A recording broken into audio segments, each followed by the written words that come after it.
नीतीश कुमार का देखें तो महिलाओं को के लिए बहुत ज़्यादा कार्य करते हैं, लेकिन मुझे ये समझ में नहीं आता है ये शेल्टर होम और रिमांड होम जैसे जो घटनाएं होती हैं इस पर वो उनकी चुप्पी क्यों रहती है। ये मुर्गी के दरबों की तरह वहाँ पर महिलाओं को रखा जाता है और उनको केवल जो है गलत कार्यों के लिए उपयोग किया जाता है। मुख्यमंत्री जी महिलाओं के कहने पर शराबबंदी कर दी है और इतना हेवी शराबबंदी की है और उसको लेकर जो है पूरा व्यवस्था को लगा दिए हैं, लेकिन उन्हीं महिलाओं के स्थिति को सुधारने के लिए उनके साथ कैसा अमानवीय, ये तो शराबियों से भी ज़्यादा अमानवीय हो रहा है कि उनको नशा का सुई देकर ज़बरदस्ती उनको जो गलत कार्य में जो है शामिल किया जा रहा है। यही चुप्पी जो है आखिर ये दर्शाता है कि जो पप्पू यादव और जो लोग बोल रहे हैं कि नेताओं के पास जो है वो लोग जाते हैं सप्लाई किया जाता तो क्या कम से कम दबाव में है क्या मुख्यमंत्री जी कि बहुत सारे उनके पार्टी के लोग भी कहीं इसमें शामिल हो, चाहे गरीब हो, महिला हो, पिछड़े हो, केवल इनके नाम पर राजनीति होता है लेकिन इनकी दशा और दिशा देने के लिए कोई काम नहीं होता है। नेता लोग ये समाज जो वादा करते हैं चुनाव के समय में कि हम ऐसा करेंगे वैसा करेंगे, फिर ऐसा क्यों नहीं होता, सब में क्यों उनका संलिप्त आता है। इसके लिए दोषी भी हम ही हैं कि हम जो है जात पात को देकर वोट करते हैं और वैसे लोगों को नेता बना देते हैं। बताइए बिहार में बाहुबली जितने भी हुए वो सांसद बने, मंत्री बने, अभी भी जो है वो लोग लगे हुए चल रहा है। तो क्या उनसे आप ये आशा कर सकते हैं कि वो आएंगे तो स्कूल खुलवाएंगे और हॉस्पिटल खुलवाएंगे और यहाँ पर रामराज लागू करवाएंगे। सरकार जो है ना अपना इमेज खराब नहीं करना चाहती है। अब देखिए ना IAS थे सुधीर कुमार, वो FIR कराने गए, उनका FIR दर्ज नहीं हुआ। यहाँ पर लड़की जो है वो आरोप लगाएगी, कौन फंसेगा। सारे जगह एक माफिया बैठ गए हैं, सारे जगह दलाल बैठ गए हैं, हर एक विभाग में दलाल बैठा हुआ। आप देखिए ना बिहार में स्थिति ऐसा हो गया, शराब माफिया, शिक्षा माफिया, बालू माफिया, फिर से आपको है सब जगह माफिया ही माफिया है, रियल एस्टेट माफिया हो गया।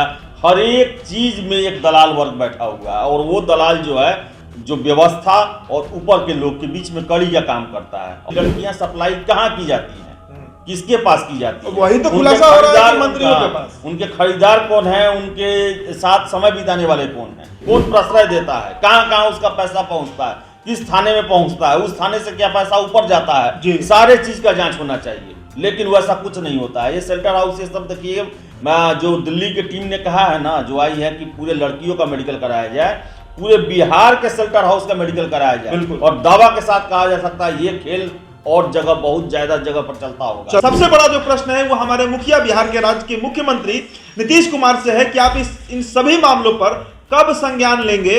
आपका जो सबसे बड़ी उपलब्धि बिहार मानता है वो यही था कि 2005 में जब आपकी सरकार का गठन हुआ था तो क्राइम पर जिस तरीके से आपने कंट्रोल किया था, आज शायद उतना पकड़ अब नहीं रहा है। नमस्कार, स्वागत है आपका द इंडिया टॉप में। इस वीडियो में हम चर्चा करेंगे, चर्चा इस बात पर होगी कि शेल्टर हाउस का मामला लगातार चल रहा है, लेकिन कहां गायब हैं जो समाज कल्याण विभाग के मंत्री हैं मदन सहनी की हम बात करेंगे। और उससे भी गंभीर प्रश्न यह है कि इतना बड़ा मामला जो पूर्व में भी बिहार में हो चुका है, जिसके चलते बिहार की पूरे देश में फजीहत हुई थी, बिहार शर्मसार हुआ था, हमारा सर झुक गया था कि हमारे यहाँ की बच्चियां सुरक्षित नहीं है। कितने लोग अभियुक्त बने थे, 19 लोग उसमें दोषी करार दिए गए। ब्रजेश ठाकुर का पूरा प्रकरण बिहार ने देखा, देश ने देखा। अब ताजा मामला पटना के गायघाट का है, आप सभी उससे अवगत होंगे। लगातार ये खबर हम चला रहे हैं, फॉलो अप ले रहे हैं। उस बच्ची का जो दावा है वो जो दावा है वो बहुत मिलता जुलता है उन बच्चियों के दावे से जो 2018 में कर रही थी जब मुजफ्फरपुर शेल्टर हाउस कांड हुआ था। साफ कहना था कि भाई नशीली पदार्थ खिलाई जाती है, नहीं खाते हैं तो जबरदस्ती इंजेक्शन में दे दिया जाता है। बड़े बड़े लोग आते हैं शेल्टर हाउस में रात के 11 बजे, सुबह के 4 बजे तक रुकते हैं और उनका आने का मन नहीं होता है तो बच्चियों को उन लोगों के आवास तक पहुंचा दिया जाता है। नाम इसमें हमेशा वार्डन का आता है। आपको याद होगा कि 2018 में जो खुलासे हुए थे उसमें भी वार्डन के ऊपर ही तलवार लटका था, ब्रजेश ठाकुर के ऊपर तलवार लटका था। मंजू वर्मा जो उस समय समाज कल्याण विभाग की मंत्री थी, उनके जो पति हैं उनकी संलिप्तता बताई गई थी। और अब जो ताजा मामला है इसमें वंदना गुप्ता का नाम सामने आ रहा है। हम बिहार के मुखिया से यह सवाल करते हैं, नीतीश कुमार से यह सवाल करते हैं, महिलाएं आपका एक ऐसा पक्ष है, एक ऐसा मतलब वोट बैंक है जो आपको वोट देती है। ये बात हम भी जानते हैं, आप भी जानते हैं और हमारे लेंस के पीछे जो दर्शक बैठे हैं वो भी इस बात से अवगत है कि महिलाओं के प्रति मुख्यमंत्री समर्पित रहे भी हैं, उनके लिए कई तरह के काम भी किए, उनको रिजर्वेशन दिए। लेकिन इसी बिहार में इतना बड़ा घटना कैसे हो जाता है? Tata institute of social science ने 2018 में के अप्रैल के महीने में जब खुलासा किया तो हड़कंप मचा था, और 31 मई 2018 को एफआईआर दर्ज हुआ, जिसके बाद जब जांच हुआ तब पता लगा कि 34 लड़कियों को मार भी दिया गया था। अब सोचिए कितने बेरहम होते होंगे वहां के अधिकारी, वार्डन, तमाम लोग जो उस शेल्टर हाउस में रहते होंगे। अब इस वीडियो में हमारे साथ आदेश पुरी हैं। आदेश पुरी इस स्टोरी को कवर नहीं कर रहे थे, लेकिन चर्चाएं हमारे दफ्तर में इस पर लगातार हो रही थी। थोड़ा सा प्रशासन को ये समझते हैं, विभाग किस तरह काम करते हैं उसको समझते हैं, और सबसे जो बड़ा सवाल है कि 24 घंटे में क्लीन चिट दिया गया। इन सभी मामलों पर हम आदेश पुरी से बात करेंगे। आदेश जी, आप देख रहे हैं बिहार में क्या हो रहा है। पप्पू यादव का भी बयान आया 2 दिन पहले। बिहार के पूर्व एक आईपीएस रहे अमिताभ दास ने एक पत्र लिखा राज्यपाल को, जिसमें उन्होंने कहा कि मैं उन मंत्रियों का नाम जानता हूं जहां पर लड़कियों का सप्लाई होता था। इस सरकार की फजीयत 2018 में भी हो चुकी है। आज मदन सहनी बीजेपी से हैं, मंत्री हैं। क्या कहना है इस पूरे मामले पर? और सबसे पहले अब ये बताइए आदेश जी कि क्या 18 में जो इंसिडेंस हुआ सरकार उसे सबक नहीं लिए अभी तक? एकदम से सबक नहीं ली है। और यहाँ पर मुझे तो लगता है कि जो मुद्दा बना है, चाहे गरीब हो, महिला हो, पिछड़े हो, केवल इनके नाम पर राजनीति होता है, लेकिन इनकी दशा और दिशा देने के लिए कोई काम नहीं होता है। आपको बता दें कि हर एक चीज में ये आखिर कैसा नेताओं का वर्ग हो गया है, जैसा आरोप लगता है पप्पू यादव बोल रहे हैं, अमिताभ दास बोल रहे हैं, या फिर लोगों के आम लोगों में चलता है कि आखिर नेता आखिर कैसे हो गए कि जिस क्षेत्र में है वहाँ पर नेता का ही नाम आता है। चाहे वो स्वास्थ्य व्यवस्था बिगड़ा हो, नेता का ही नाम आता है। शिक्षा माफिया आता है, उसका भी लोग जोड़ा जाता है, नेताओं से लिंक है। परीक्षाओं में गड़बड़ी होती है, उसका भी लिंक लोग जोड़ता है, आम लोग। बिल्कुल। शेल्टर होम का मामला हो, उसका भी लोग ऊपर में जोड़ते हैं। कहीं हत्या हो, उसका भी लिंक जुड़ जाता है नेता के साथ।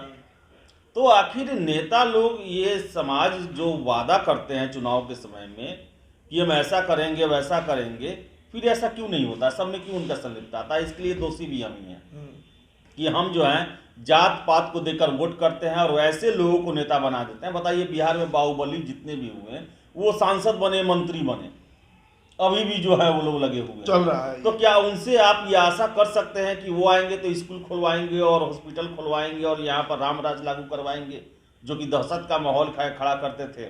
बिल्कुल। तो एक तो दोषी हम हैं।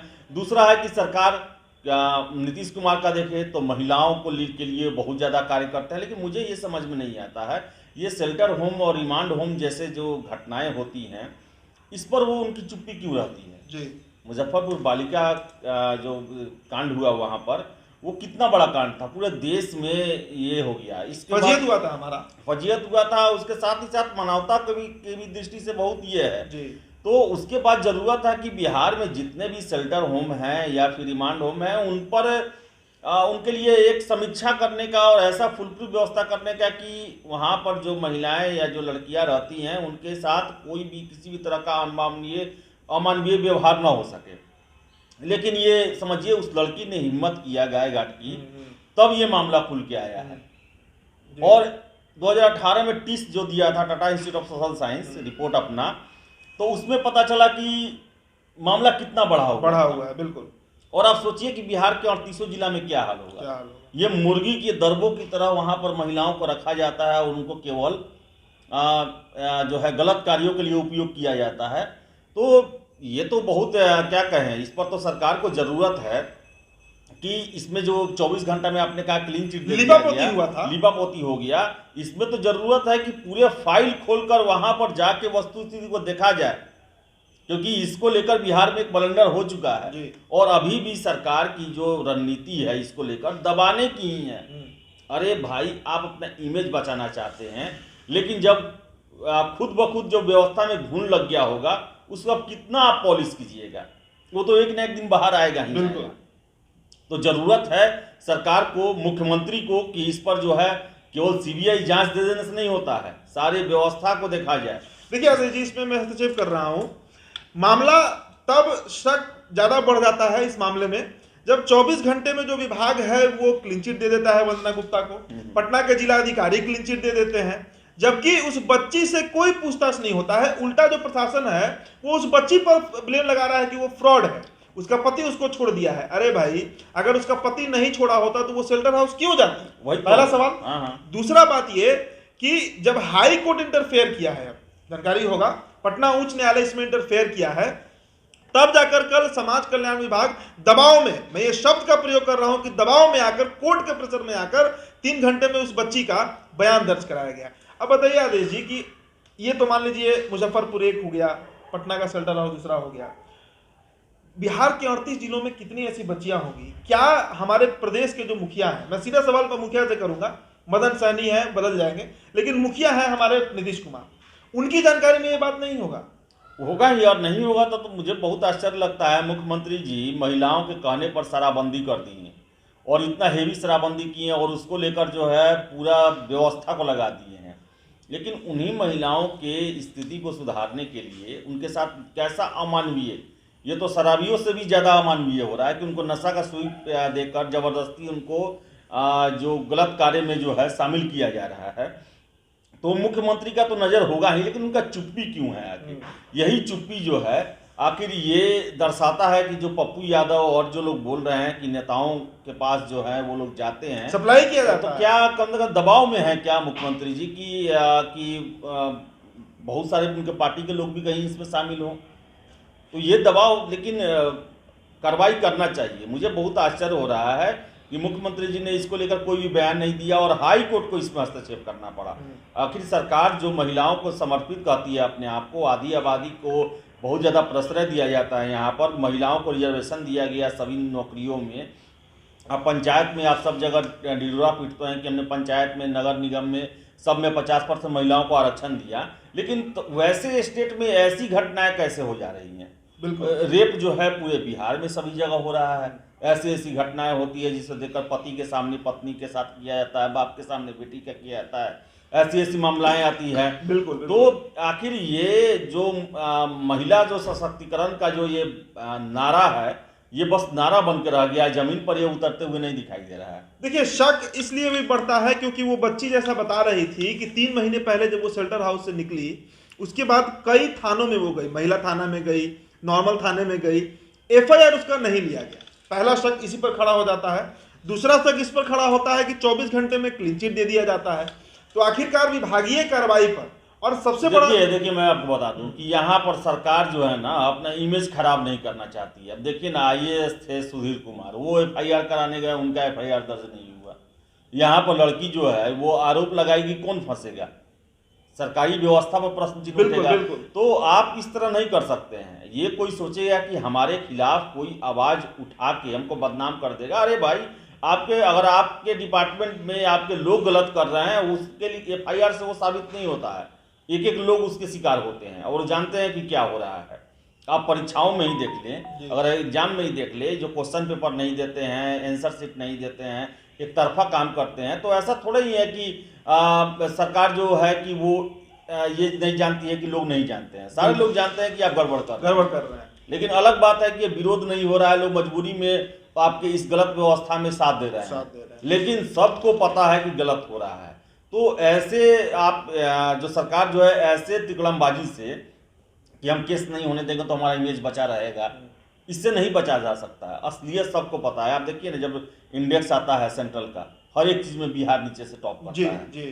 तो क्या उससे आंख नहीं खुलता है? क्या एक एक बिहारी को नहीं पता है कि क्या स्थिति है हमारे बिहार की? हर एक बिहार से एक फैमिली का लोग जो है दूसरे राज्य में रहता है, बड़े राज्यों में, साउथ के राज्यों में रहता है। वहां देखता है कि वहां पर सरकारें किस तरह काम करती है, कितना डेवलपमेंट है, कितना अधिकार है। तो हर एक बिहारी को इसमें बेवकूफ नहीं बनाया जाता। एक एक बिहारी जानता है कि बिहार में क्या हो रहा है, कौन कैसा काम कर रहा है। लेकिन यहाँ पर क्या है? चेहरा पॉलिश, चेहरा चमकाना, चेहरा पर दाग ना लगे, भले ही लोगों के साथ कुछ भी हो जाए। अभी कल ही हमारे जो व्हाट्सएप नंबर आप स्क्रीन पर देख रहे हैं, उस पर बिहिया से एक महिला कॉल करती हैं, अपना नाम नहीं बताती हैं। इस हमारे ही वीडियो को, जो गायघाट वाला वीडियो हमने किया था शेल्टर हाउस का, उस पर वो हमसे बात करती हैं कि उनकी छोटी बहन पिछले 5 महीने से गायब है। बिहिया थाना में उन्होंने बजाबते FIR कराया है, और आज का हालात ये है कि अब थाना में उन्हें घुसने नहीं देती है पुलिस। फोन आया था, वो कॉल रिकॉर्ड भी हमारे पास है। आप सोचिए कि बिहार में एक आम और गरीब जिसे आप कहते हैं गरीब, बैक बेंचर जिसे कहते हैं, अकलियत कहते हैं, जो भी कह लीजिए, उसकी क्या हालात है कि उनकी छोटी बहन 5 महीने से गायब है, उसकी शादी ठीक हो गई थी, उनको किसी पर कोई शक नहीं है, साफ कहना है कि कुछ बदमाशों ने किडनैप कर लिया। अब किस काम से किडनैप किया ये नहीं पता, लेकिन उनका एफआईआर दर्ज किए 5 महीने हो गया और आज के समय में पुलिस ना तो उनकी फोन उठाती है और ना ही उनको थाने में एंट्री मिलती है। ये एक आम बिहारी का दर्द है जो वो महिला कल हमें बता रही थी। ऐसी कई लड़कियां होंगी। अभी परसों पटना के बहादुरपुर में 2 बच्चियों को छत से फेंक दिया गया। बक्सर के धनसोई में दुष्कर्म हुआ है जहां पर मिलने गए हैं पप्पू यादव। तमाम खबरें हम कर रहे हैं। ऐसे में अब प्रश्न, सबसे बड़ा जो प्रश्न है वो हमारे मुखिया, बिहार के राज्य के मुख्यमंत्री नीतीश कुमार से है कि आप इन सभी मामलों पर कब संज्ञान लेंगे। आपका जो सबसे बड़ी उपलब्धि बिहार मानता है वो यही था कि 2005 में जब आपकी सरकार का गठन हुआ था तो क्राइम पर जिस तरीके से आपने कंट्रोल किया था, आज शायद उतना पकड़ अब नहीं रहा है। यही तो नहीं है कि पटना पुलिस पर हमलों को रोकने के लिए क्यूआरटी टीम बनाना पड़ा है कि वो टीम जो रहेगी पुलिस पर हमलों से रोकेगी, वहां पहुंचेगी। समझिए लॉ एंड ऑर्डर का क्या स्थिति है बिहार में। ये पुलिस जो है कहीं भी जाती है, शराब माफिया को पकड़ने, बालू माफिया पर तो खुद पिट के चलाती है। कितने जगह पुलिस को खदेड़ दिया। कारण क्या है? कि कारण इसका सिर्फ और सिर्फ यही है क्योंकि पुलिस सही तरीके से काम नहीं करती। और जो माफिया लोग हैं, चाहे वो शराब माफिया हो, बालू माफिया हो, कोई माफिया हो, जो क्रिमिनल माइंडेड लोग हैं, उनके दिलो दिमाग से अब सत्ता का डर खत्म हो गया है, सरकार का डर खत्म हो गया है, प्रशासन का डर खत्म हो गया है। यही कारण है कि जो मन से वो करते हैं। शेल्टर हाउस उसका सबसे बड़ा उदाहरण। और दूसरा बात है कि पुलिस का राजनीतिकरण भी बहुत ज्यादा हो गया। इतना ज्यादा पॉलिटिक्स का दबाव पड़ चुका है उस पर कि वो खुल के काम नहीं कर पाती है जी। और वैसे और सरकार के खिलाफ जो है एक्शन नहीं ले पाती है, जबकि पुलिस को न्यूट्रल आना चाहिए। कोई भी आदमी अगर जाता है फरियाद लेके, अगर सत्ता पक्ष का ही कोई विधायक, कोई मंत्री, कोई सपोर्टर और उसमें संलिप्त है तो उस पर भी उतना ही कड़ाई से कार्य करना चाहिए जितना आम लोगों पर होता है। लेकिन यहाँ पर क्या है कि सारे चीज़ का राजनीतिकरण कर दिया गया है। सारे जगह एक माफिया बैठ गए हैं, सारे जगह दलाल बैठ गए हैं, हर एक विभाग में दलाल बैठा हुआ। आप देखिए ना बिहार में स्थिति ऐसा हो गया, शराब माफिया, शिक्षा माफिया, बालू माफिया, फिर से आपको है सब जगह माफिया ही माफिया है, रियल एस्टेट माफिया हो गया।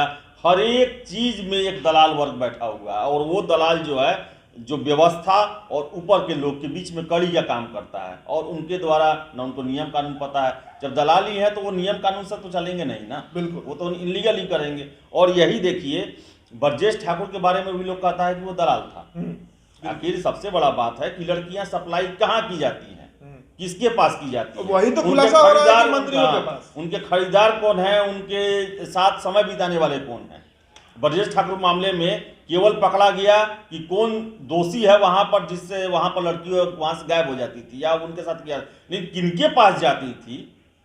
आप जैसे ड्रग्स जो है तो ड्रग्स में ये पकड़ते हैं ना कि ड्रग्स पैडलर के अलावा जो उसका लेने वाला है उसको भी आप टारगेट करते लेकिन हैं। शराब, लेकिन ये अभी शराब में भी है कि बेच कौन रहा है आज तक पता नहीं, आज तक यहाँ पीने वाले पर किया जाता है। हाँ, और यहाँ पर है कि सप्लाई हो रही है, लेकिन जो उसका कंज्यूम करने वाला है उसको नहीं पकड़ा जा रहा है।